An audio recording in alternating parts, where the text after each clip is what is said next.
theories, and the extreme levels of incompetence that made it possible for bin Laden from Kandahar, Afghanistan, to pull off the most sophisticated terror attacks in history. On the other hand, not all the wildest theories about 9/11 are crazy. Some of them raise legitimate questions about what happened. And in this episode, we'll go through those theories one by one and explain using primary source documents, interviews with CIA officials, contemporary news reports, exactly what we know about those theories.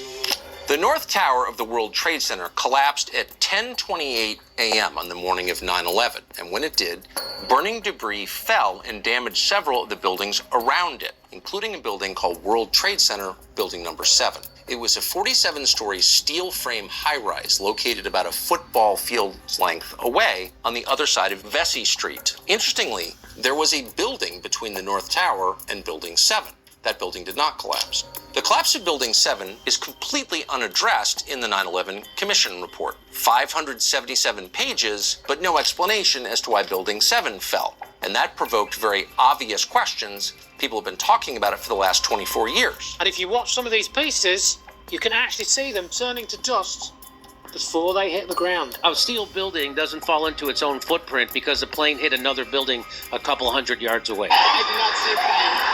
They said the plane hit the first building, the second building hit each building. The circumstances around Building 7's collapse and the near total absence of an explanation for why it collapsed provoked, in the end, a Senate investigation. Start with Building 7. Again, I don't know that you can find structural engineers that would say that that thing didn't come down in any other way than a controlled demolition.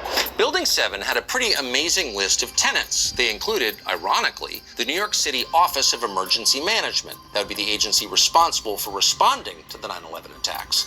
On the 9th and 10th floors of Building 7 were the New York Field Office of the United States Secret Service. The equipment and records they kept there were destroyed that day when the building collapsed. The building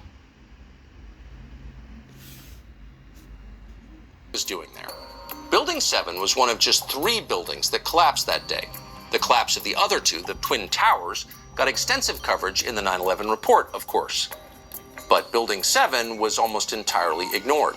It's worth remembering that even on the morning of the 9/11 attacks, there were very prominent people already doubting whether a plane could take down a steel frame building. I said, how could a plane, even a 767 or 747 or whatever it might have been, how could it possibly go through this steel? I happen to think that they had not only a plane, but they had bombs that exploded almost simultaneously, because I just can't imagine anything being able to go through that wall. It just seemed to me that to do that kind of destruction is even more than a big plane, because you're talking about taking out steel, the heaviest caliber steel that was used on a building. I mean, these buildings were rock solid. One reason the 9/11 Commission may have effectively ignored the collapse of